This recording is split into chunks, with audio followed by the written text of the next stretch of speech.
Hey, good afternoon, everybody. Welcome to another Daily Market Report brought to you by Mike Bjork. Today is Hump Day, Wednesday, March 6th, and we got a couple economic news releases. It's not a real busy day today. We'll start off with the ADP employment today. For the month of February, we had 215,000 new jobs that were created on the private sector for January, and they figured that was going to come down a little bit in February to 175, and it came up higher than forecast at 198. So good numbers right there. Investors are liking that. And then we got the factory orders for the month of January, where we had a 1.3 growth at the end of the year in December, but they're figuring it's going to pull back a bit at a negative 2.2. And it did. A little better than forecast, but it's still a negative number. So something to watch right there on the factory orders. And last but not least, we had the Fed Beige Book that came out here. Now, came out later in the market, and you'll see some volatility, and I think you can see this on investors' minds as we go through the employment numbers later, as we go through the rest of this week here, as we got the unemployment numbers coming in on Friday, as well as the new jobs created, as well as tomorrow the weekly jobless claims coming in. So those are things we're going to really kind of keep an eye on this week. But some of the items that were mentioned in the Fed Beige Book were the government that were in there. Government, fiscal, and health care policies are holding back the private spending and hiring. So they mentioned that in quite a few of the districts, there's 12 districts, and retail sales have slowed, which are kind of attributing that to the government fiscal policy and higher gas prices. Employers were on a survey. Employers were citing unknown effects of the Obamacare for planned layoffs and reluctance to hire.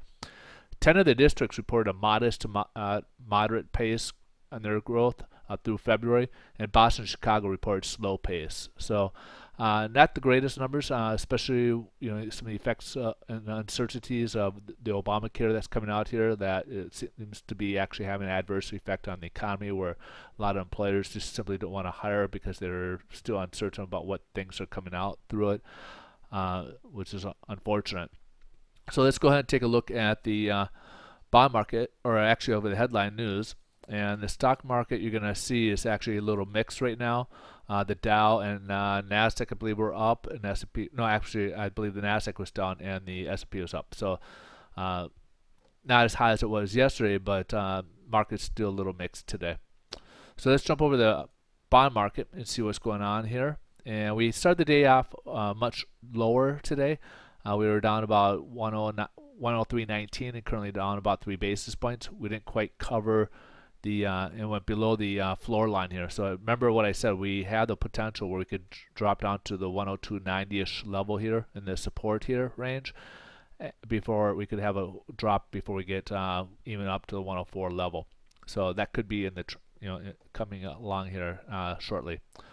All right, folks. So, but keep an eye on the jobs numbers this week. Interest rates, the pricing did increase a little bit as we've had this news, especially after yesterday's market. But as we saw, we didn't have much effect, even though the Dow hit its all-time highs, and it was up, well over 100 yesterday.